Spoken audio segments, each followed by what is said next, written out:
হারানো এনআইডি উঠাতে লাগবে না জিডি। ছাত্র দলের উগ্র স্লোগান ও ছাত্র সংসদ নিয়ে ষড়যন্ত্রের প্রতিবাদে শিবিরের বিক্ষোভ। ফের বাড়ল স্বর্ণের দাম। ভ্যাপসা গরমে জনজীবন অতিষ্ঠ, তাপপ্রবাহে বাড়তে পারে তীব্রতা। মাঠে নামছে ব্রাজিল আর্জেন্টিনা। আসসালামু আলাইকুম, বাড নিউজ 24-এ আপনাদের সবাইকে স্বাগত জানাচ্ছি। আমি নাইমা আক্তার কেয়া। এতক্ষণ দেখছিলেন সংবাদ শিরোনাম, এখন দেখবেন বিস্তারিত। পরবর্তী সংবাদ দেখার জন্য আমন্ত্রণ এবং সাবস্ক্রাইব করে বাড নিউজের পাশে থাকুন। কোনো নাগরিকের জাতীয় পরিচয়পত্র এনআইডি হারালে থানায় সাধারণ ডায়েরি জিডি ছাড়াই তা ওঠানো যাবে। নির্বাচন কমিশন বুধবার সভা করে সিদ্ধান্ত নিয়েছে। NID অনুবিভাগের DG ASM Humayun Kabir এই তথ্য নিশ্চিত করেন। তিনি বলেন, বৈধ একজন এনআইডি-ধারী ব্যক্তির পরিচয়পত্র হারালে তাকে জিডি করা বাধ্যতামূলক ছিল। এ নিয়ে নাগরিকের অনেক ভোগান্তি পোহাতে হতো। আমি দায়িত্ব নিয়ে ছোটখাটো এ ধরনের ভোগান্তি লাঘবে কমিশনের সঙ্গে পরামর্শ করি। ওনারা আমার নিবেদন রেখেছেন, আমি কমিশনকে সব ক্রেডিট দিতে চাই।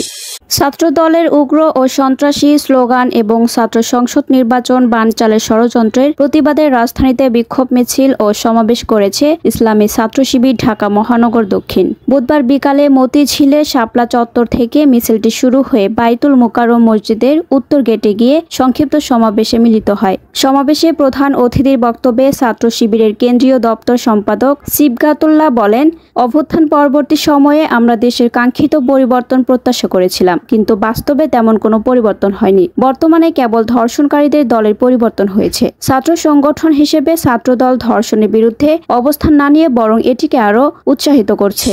দেশের বাজারে স্বর্ণের দাম ফের বাড়ানো হয়েছে।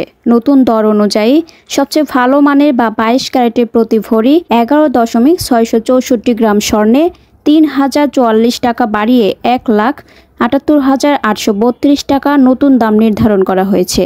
স্থানীয় বাজারে তেজাবি স্বর্ণের দাম বাড়ার পরিপ্রেক্ষিতে এ দাম বাড়ানো হয়েছে। বৃহস্পতিবার থেকে নতুন দাম কার্যকর হবে বলে জানিয়েছে বাংলাদেশ জুয়েলার্স সমিতি বাজুস। বুধবার BAJUS standing committee on pricing and price monitoring কমিটির চেয়ারম্যান মাসুদুর রহমানের সভাপতিত্বে বৈঠকে এ দাম বাড়ানোর সিদ্ধান্ত হয়।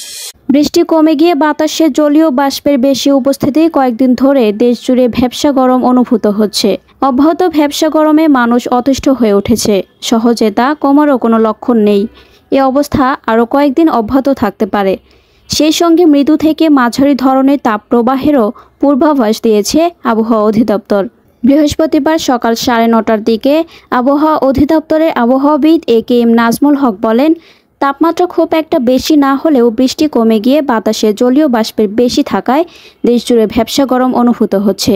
সহজে তা কমারও কোনো লক্ষণ নেই। এ অবস্থা আরও কয়েকদিন অব্যাহত থাকতে পারে। আগামী 4 থেকে 5 দিন দেশজুড়ে মৃদু থেকে মাঝারি ধরনের তাপপ্রবাহ বয়ে যাওয়ার সম্ভাবনা রয়েছে। এতে গরমের তীব্রতা আরও বাড়তে পারে। দীর্ঘ বিরতির পর আবার মাঠে নামছে লাতিন আমেরিকার দুই পরাশক্তি ব্রাজিল ও আর্জেন্টিনা। 2026 বিশ্বকাপ বাছাই পর্বের ম্যাচে বাংলাদেশ সময় শুক্রবার সকাল 6:30টায় চিলির বিপক্ষে মাঠে নামছে 5 বারের বিশ্ব চ্যাম্পিয়ন ব্রাজিল। একই দিন সকাল 5:30টায় ভেনেজুয়েলার মুখোমুখি হবে আরেক পরাশক্তি বর্তমান বিশ্ব চ্যাম্পিয়ন আর্জেন্টিনা। চিলির বিপক্ষে ব্রাজিলের ম্যাচটি হবে মারাকানা স্টেডিয়ামে। আর্জেন্টিনাও খেলবে ঘরের মাঠে মনুমেন্টালে। কার্লো আনচেলত্তি ব্রাজিলের দায়িত্ব নেওয়ার পর এখন পর্যন্ত 2টি ম্যাচ খেলেছে ব্রাজিল। দুটিতেই অপরাজিত থেকেছে তারা, একটি জয়ের সঙ্গে অন্যটি ড্র। বর্তমানে বাছাই টেবিলে 3-এ অবস্থান করছে 5 বারের বিশ্ব চ্যাম্পিয়নরা। তাদের লক্ষ্য জয়ের ধারা ধরে রেখে বিশ্ব মঞ্চে পৌঁছানো। এতক্ষণ আমাদের সাথে থাকার জন্য আপনাদের সবাইকে ধন্যবাদ। পরবর্তী সংবাদ দেখার জন্য আমন্ত্রণ এবং সাবস্ক্রাইব করে বাড নিউজের পাশে থাকুন।